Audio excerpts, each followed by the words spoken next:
Hi everybody, welcome back to my channel, and this is Laurence. So in this video, I am going to show you how to add chapters using timestamps on your YouTube videos.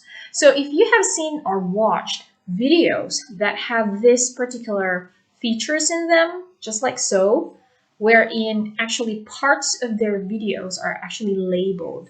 So for this part will be the intro, okay, and then you can see how to move, or even this. So this is what you call chapters. So if you're a teacher or, like I said, a YouTuber, and you would like to add those timestamps so that your viewers or your students would know to which particular part of the video are you going to talk about or discuss about certain topics, then this is something very useful.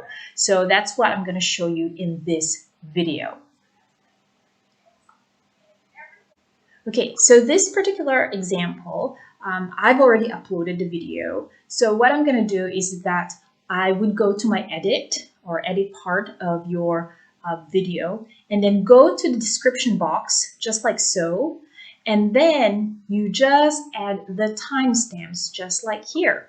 So a while ago when I showed you the video that I've done, I've already started with intro. So always begin with your intro so that that part will be also labeled as intro. And then only you label the next part for that particular video that I have just shown you.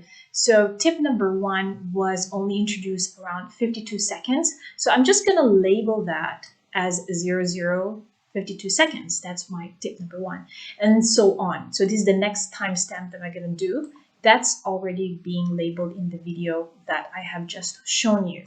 And the next one, and of course the last one. Or you can also add, if you want to end it, then you can just say the last part of your video, and then you can just label it as end. So that's how to add chapters on your video. So the end product would look like this. So there you go. So for this one, I've already added my intro, tip number 1, tip number 2, and so on. So I hope this helps. If you find this helpful, please like this video, share it, and subscribe to my channel for more tips on using Zoom or anything about online teaching. Thanks everyone. Bye.